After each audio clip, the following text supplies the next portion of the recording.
Instead of trying to get in front of 10,000 people in the traditional way with traditional marketing month to month, what if I could establish deep, meaningful relationships with 200 people who are already doing business with people that I want to do business with organically?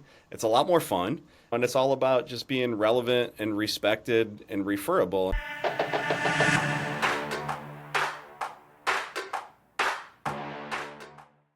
Would it benefit your agency to generate 1,000 additional referrals this year? That's exactly what Courtney and I dive into with our guest, Scott Grates. Scott is an author, podcaster, TEDx speaker, and agency owner just like yourself. And he's going to talk about and share about his new book, Referrals Done Right, that is going to help you generate more referrals today. With that being said, let's start the show. Hey, welcome to the Insurance Buzz. We are your host, Michael and Courtney Weaver, and we are so excited today to have Scott Grates with us, referral expert himself, author, podcaster, business owner, just a genuinely great human being. Scott, welcome to the show, my man. He's also a TEDx speaker. Thank you. Listen, second time, okay? I got the mug the first time. Super pumped. It's a really high quality mug, and I'm excited about the conversation, but I'm really hopeful to get a second mug. So I'm gonna work hard for you guys. Hey, high quality mug for high quality people, baby. Let's go. What's in your mug before we get started? You have the Insurance Buzz big mug right now. I know it is straight water. We are recording on a Monday. I'm coming off of my 22nd wedding anniversary weekend. My wife and I got away. You can connect the dots. I need water for the next 4 or 5 days. I love it. We're going to get into some referrals conversations. We are, because you have a business that drives over 1,000 referrals a year, every single year. It's not just like last year. It's been over the last decade. And that is amazing to me. You just wrote a book called Referrals Done Right. So if you're listening to this right now and you have not purchased Referrals Done Right, make sure you go and do that. But Scott, I'd like to dive into 1,000 referrals a year plus. If somebody was starting, all right, if somebody's starting their business because you're 13, 14 years in, what would be the first step to starting to drive referrals to their business? Yeah, great question. And the reason that I went down this path was it was out of necessity. You were a new market agent. I was a new market agent. I started in 2009. When you have no customers, the residual piece of this business is not very strong. And so, my wife and I had 2 babies at the time, 2 kids in diapers. I had just been a part of the financial meltdown. I was with HSBC Mortgage in 2008 and lost my job when everything went kaput. They got rid of 6,500 jobs. I was one of them.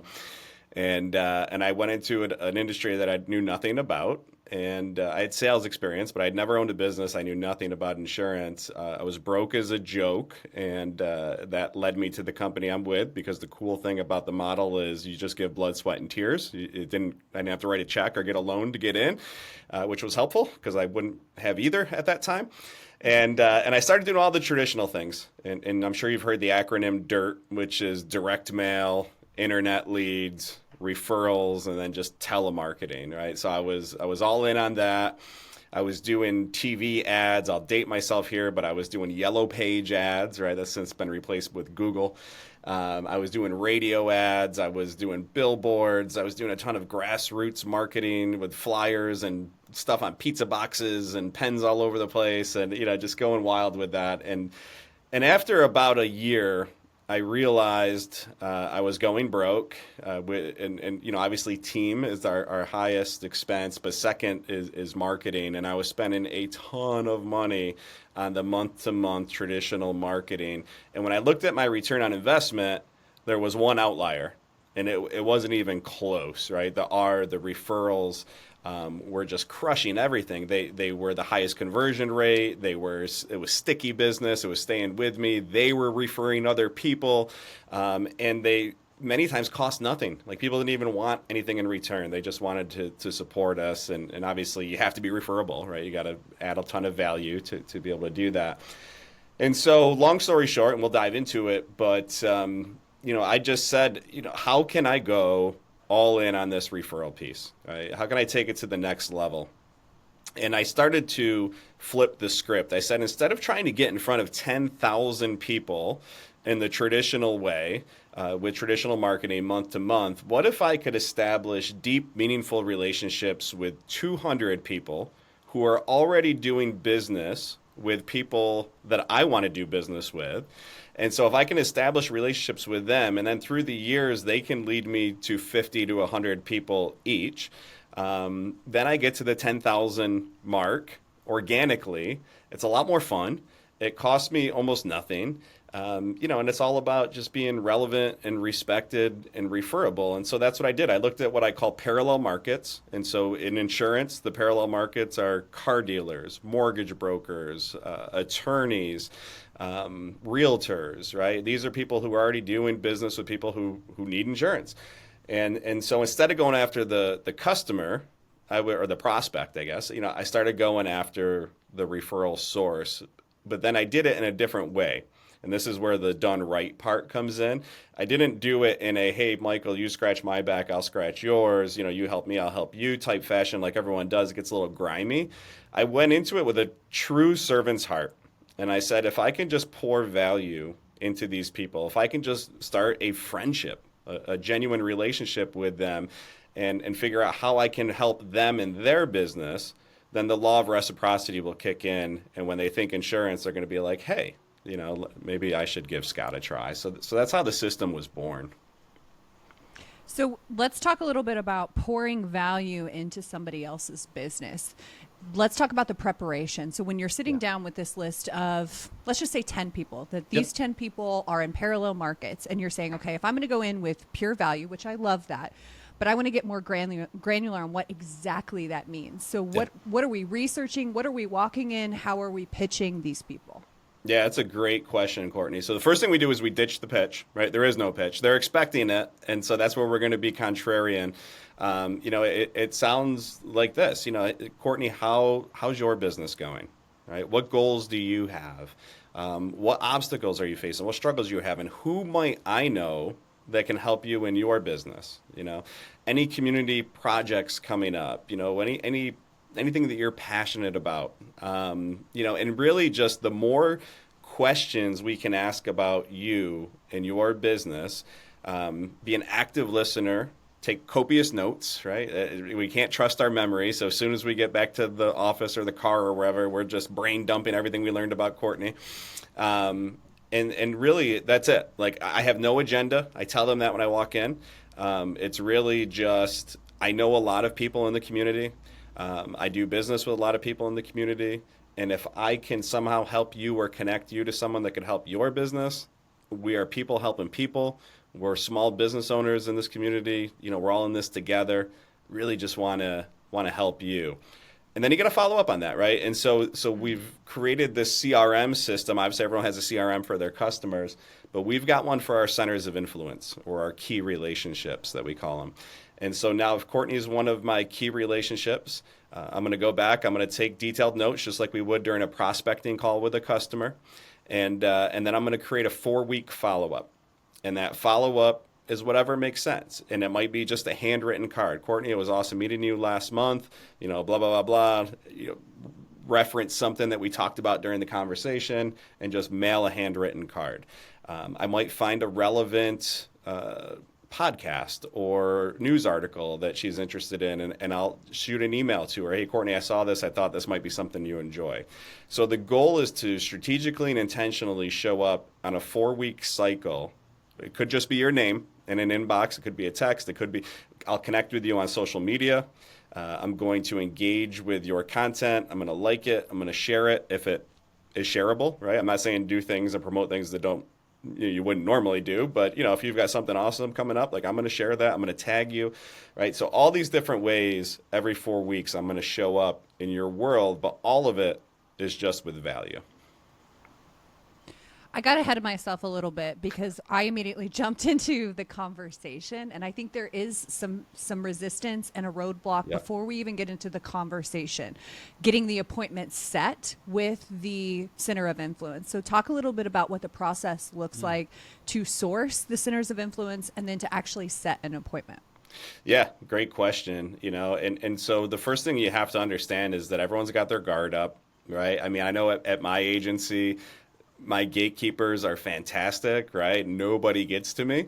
And so I know that that's what I'm dealing with there too. And so that's why I'm targeting people, and this makes sense on the insurance buzz. We're talking to insurance agents. I'm targeting other people where referrals are important to them. And really, my pitch is I'm creating this little. I just had ditch the pitch and then I used it. Sorry, but We understand what it means, okay, yeah. yeah. My thought process is, BNI, right? Some people are in BNI, some people aren't. I'm not because I don't want to, but because all the spots that I would qualify for are taken, right? So I'm left out of the cool kids club when it comes to BNI. So I basically created my own BNI. And so that's my message to them is like, look, you've heard me say it already, but I'll say it again. We're small business owners. We're all in this together. We're people helping people. I'm creating this virtuous circle where I want to pour back in this community. I live here. I work here. I shop at the same small businesses. You're one of them. And really just how can we create this network of people that are like-minded and doing the same. And, that's really where I start is I'd love to learn more about you and your business and who I may know that could be of value to you, right? So I'm offering the opportunity to connect them to people I know. Yeah. And this is, and I understand why you said ditch the pitch, because this is so much different than I was taught, maybe even that you were probably taught, Scott, because I was taught anyways to just walk into a business, get in front of the owner and be like, or coffee or lunch or whatever Bring it may some be. donuts. All right. And be like, hey, what would it take for you to start sending people my way? Right. Right? Yeah. And so I love this approach. And you said something earlier that I want to go back to. Sure. Relevant, respectable, referable. Yeah. Everyone wants referrals. I want referrals. You want referrals. I think anyone listening to this wants more referrals. Referrals is where the money's at. They're the easiest business to talk to, but I don't believe that everyone may be referable. Yeah. And you said the two things leading up, the relevant, respectable. So I'd love for you to dive into your opinion of what does it look like or what does it mean to you to be referable? Yeah, no, absolutely. It's, we start with the value equation, and in our business, now obviously I'm a captive agent, so you take some leeways if you can broker out, but for the most part, we can't control pricing. Right. And so when I look at the value equation, it's a numerator and a denominator. The denominator is the price, right? What people pay. I can't control that. But what I can control is the numerator, and that's the customer experience. And so are you creating a wow experience? Is it unique? Is it memorable?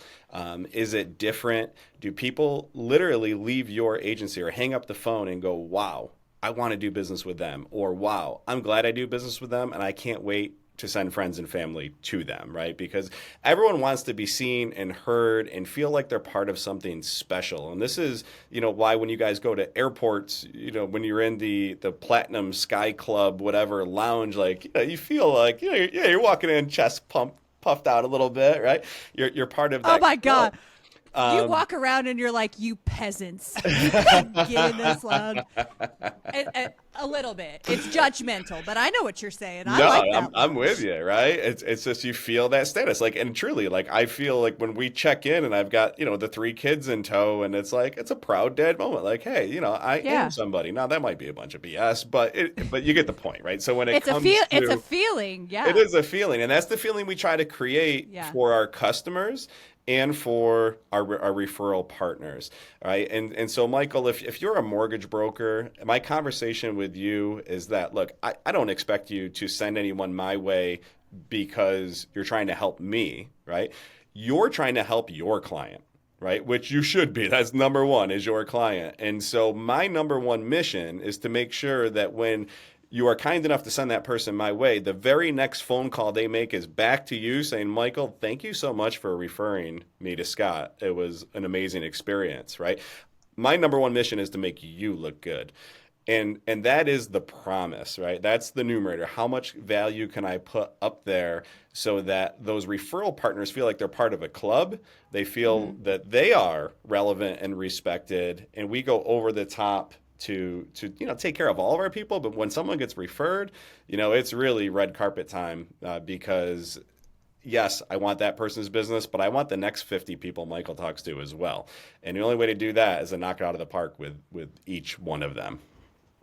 I find that interesting because I do feel that there's almost a shift when it is a referral business and how we treat that business.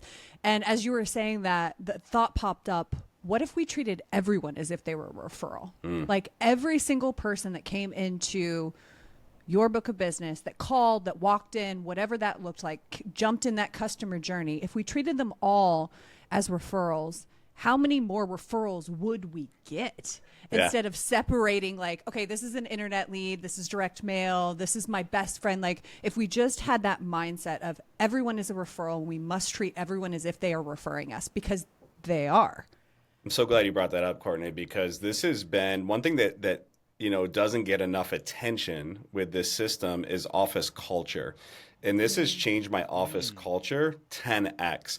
My agency manager has been with me for 15 years at the Legacy. My MOA agency manager has been with me for almost 9 years. My claims manager has been with me 9 years. People, I don't want to say they don't leave, people leave, but our employee retention is so much higher because they're having so much more fun, because even on our end, when we're treating everyone like that, they are golden referrals, because they are, right? We're a referral-based business. It's just more fun on our end, and we're not dealing with that turn and burn internet, 100 dials and how many quotes and numbers. And I'm not knocking people that do that. I had to do that for years to get this thing started. But when we made that shift to we are a referral-based business. You call my agency and you want to quote, the first thing we're going to say is, Courtney, absolutely, who referred you to our agency? And we're going to get one of two things. We're going to get who referred Courtney, or we're going to get a little bit of confusion.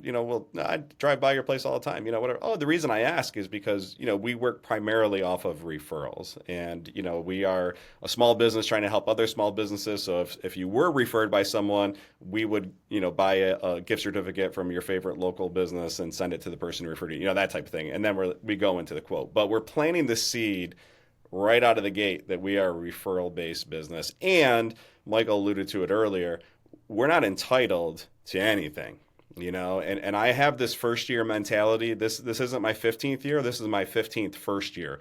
We've got something to prove every single day. And, you can be right 99 times, but if you drop the ball that one time, that's all they remember. So every single interaction, we're working to stay relevant, respected, and referable. And that is a culture thing. It's a mindset thing, and it keeps us sharp, frankly. So you alluded to it just now with sending a gift card to like their favorite, local store in town. Let's talk a little bit about paying for referrals and your thought process around what that looks like. All right. So a question I get a lot is, if you can go back and do one thing different at the start of your career, what would it be? Here's the answer. I would be much more diligent about onboarding new customers and the customer intake form during onboarding. And the reason I say that is because, especially nowadays, we've shifted. I'm old, right? But now data is gold, right? Information is more important than anything else. And so what we do, the two things we do now that are unique in our onboarding process is, I say, Courtney, when you do refer somebody to our agency, we're all about shopping local, supporting local. If you were to name just one local business that's your favorite, it could be food, it could be clothing, it could be flour, whatever. Like who is your go-to favorite local business? And we ask that question, and then we say, hey, who is your go-to local charity, right? Or civic group, or organization, or school, or team, or Little League, whatever. And so we find out during the customer onboarding process that Courtney loves Sorrento's Pizzeria, and she donates her time to the Frankfurt Public Library. And so when you do refer, and it could be 2 years later, right? Now I'm not going to ask you. I'm going to call you. I'm going to thank you. I'm going to praise you for that. And I'm going to say, hey, let me know if you want to stop by the agency, or I can drop it in the mail. I got you a gift card to Sorrento's Pizzeria, right? Or, would you like a gift card to Sorrento's Pizzeria, or would you rather I make a donation to the Frankfurt Public Library in your name, right? And it's that type of next level treatment that really sets us apart when it comes to. So we don't just buy a stack of gift cards from wherever. We customize them to their favorite local business or charity now. Oh my gosh, So I good. love this because it is literally, so we do this a lot with our teams where I know what size shirt you wear. I know, same deal. I know who you like to donate to. I know where your heart is with community service. I know your favorite shops. And so when things pop up, we're like kicking it out there with our team. But to do this with your customers, you would create this infrastructure of people that are ride or dies because you're showing up and you're saying, oh, I see you. Thank you so much. And not just like here's an Amazon gift card. Here is the gift card to the spot that you like to go. From 2 years ago, I remember that. I have full on goosebumps. Like that is incredible. I'll take it a step further too. And I know, Michael, this is something we've talked about for years. You're all about connecting with your customers on social. And so am I, right? I want my team to connect with customers on social and interact with them, through personal, not just the agencies, but through personal. And so then what we do in our internal CRM is, let's just say this past weekend, I see that you guys celebrated your wedding anniversary. I'm not going to do anything this year, but next year, about a week before, I'm going to have a note to send you guys a happy anniversary card before your anniversary. And, just that level of thoughtfulness, right? And it's just planning in advance. So we're always taking notes and updating our CRM system so that we can show up in a meaningful way. And then the one that will really give you goosebumps, I hope, because it still gives me goosebumps, is if you want to get to the heart of a parent, recognize their children. And this is something that I'm always trying to do through, when you're on social, people love, and they should, to brag about their kids and all the different accomplishments that they've got going on. So if little Johnny Weaver just won the Little League championship, right, I'm going to go down to the Night Spot ice cream shop, and I'm going to get a $5 coupon, and I'm going to get a greeting card, and I'm going to send Johnny a card addressed to him. Congratulations for winning the championship, bud. Ice cream on me. The parents love you for that. I mean, I started this so many years ago. I just ran into a parent that I recognized their daughter for an accomplishment she had in soccer. The daughter is now like 30 and has 2 kids of her own, but the mom is still like, over the moon, like just so appreciative for the one card with a gift card that I sent 10 years ago. So, it's just that out of the box thinking, but it also takes planning. Right. And we can't trust our memory. We've got to use our system to remind us to make that follow up. I'm actually going to share a story because when I was growing up, we had a State Farm agent. He was our State Farm agent, and he would do this. He would actually go through and find if we were recognized in our local newspaper, he would cut out the article, he would laminate it, and then he would write on top of this thing like, congrats, saw you in the newspaper. Talk about goosebumps because I still remember that. That was decades ago. And if I were to see him right now, Robin Clark, thank you so much.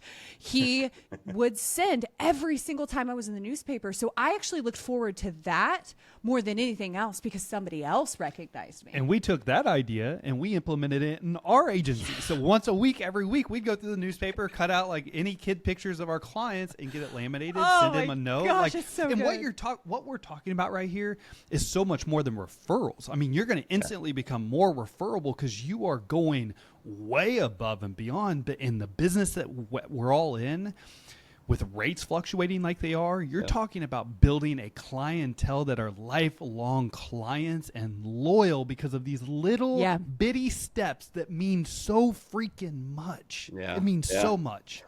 Listen, it's relationships, right, at its core. I had to call it Referrals Done Right because if I put relationships in the title, it would a whole new, world That's a opens. whole different book. And that's what I wasn't what I was going for. But the heart of this truly is, relationship marketing. How do you, turn relationships into revenue? And I don't mean that in a cold way, but it's just, we start with that servant's heart. We develop and strengthen these relationships, knowing that it's going to lead to revenue. And then, like you said, Michael, I'm in the state of New York. We took 11%, we took 12%. We're in the middle of 25%, and we're probably going to take double digits again at the end of this year. And my auto lapse can right now is 14%, which is higher than normal, but still lower than industry standard. And I do attribute it to just these measures, these relationships where I've had so many difficult conversations with people that I straight up tell them, I'm like, look, if you got to go, go. No hard feelings. Rates are crazy. It's a cyclical industry. Like, we'll work to get you back here, but you do what's right for you, especially people on fixed budgets. And I can't tell you how many times people are just like, listen, we're not leaving you, and that is so far beyond rates, and that's where this business becomes fun. And it's fun for the team because, we're having meaningful conversations about proper protection and coverage, and we can't control the rates, but we can control being here for you when you need us. You might not like the answers we give, but they're always going to be honest, and they're always going to be whatever I do for my own mom, and that's where we come from with the servant's heart. Servant leadership, servant heart, baby, and you lead the way with that, Scott. You are one that not only talks the talk, but you walk the walk, and I appreciate that. So, Scott, if someone wanted to support you, work with you, pick up your new book, Referrals Done Right, how can they do this? Yeah, so the easiest way to find me is just my name. It's scottgrates.com, and the book is available at all major retailers. So wherever you would normally buy a book, you can buy the book. I certainly appreciate that. One thing that, and maybe this is a marketing move, but, going back to Courtney's question, since we're dealing with people that are in a referral-based business, realtors and mortgage brokers and car dealers, they're trying to get referrals too. And so one thing I encourage people to do is buy like 20 copies. And your first initial visit is bringing a gift that can help them. Hey, I know you're in the referral business. This book helped me. Here's a copy for you. And that's a great way to start the conversation too. But we really go through 5 different S words. So we talked a lot about small businesses. We can do a whole other podcast some other time about schools and how that's the future generation. And we talked a little bit about getting to the parents, but from an employee acquisition standpoint, this is a place that a lot of people aren't spending time, and it's been a home run for me. Is I am recruiting like from 6th grade on. Like, this is my farm system, right? I'm doing all the career days and the financial literacy workshops and driver safety days, and just getting in front of these kids as much as I can in a meaningful way, right through graduation, so that they know me, they like me, they trust me, just like customers. Now, that might be future customers, but I'm also looking for future team members. And I've got 4 that I've hired through the years that are fresh out of high school, starting that mailroom telemarketer and work their way up. 2 of them are still with me.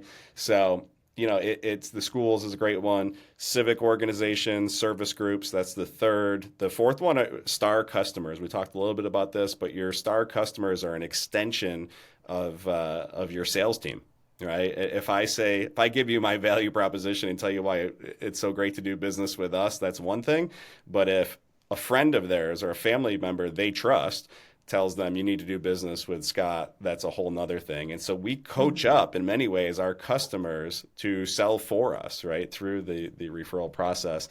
And then the last one is social. And obviously we're active on social, but the other thing I think where agents miss the mark is you need to have some sort of either newsletter or just recurring. You guys did this with Weaver Wednesdays, just recurring piece where they get to know you, but then if you can also create a platform where you're highlighting them. We were doing this through what we called Where's Jake Wednesdays. We'd bring our little Jake from State Farm out to a small business, and we'd write up an article on them and tag them, and then they'd share it and it'd go all over the place. And that was a way to cross-pollinate markets. And so now, very similar to what you guys are doing, my wife and I started a hyper-focused local podcast is called Love Living Local 315, which is our area code. And we just shine a spotlight on awesome people doing awesome things in this community. We don't run ads. We're not selling anything. We don't ask for anything in return. But from a personal branding standpoint, how do you, to answer your question from earlier, Michael, how do you get people to respect you? How do you stay relevant? Well, this is a huge piece of what we do. We've become the mayors of the town, if you will, without the politics, which is a lot of fun. And we're just connecting people in a meaningful way and shining the spotlight on them. And it just leads to us being top of mind when it comes to insurance. So freaking good, Scotty G. Woo! Yes. That deserves a Ric Flair. Woo, baby. Let's go. All right. Scott, so good. Thank you so much for coming on today. Thank you guys, man. Second time, I'm pumped. I don't know if you ever had a third time guest, but I might write another book next year just to have a shot to get on for a third time. we can make that happen. We're going to have a three-peat. Let's go. I love it. I love it.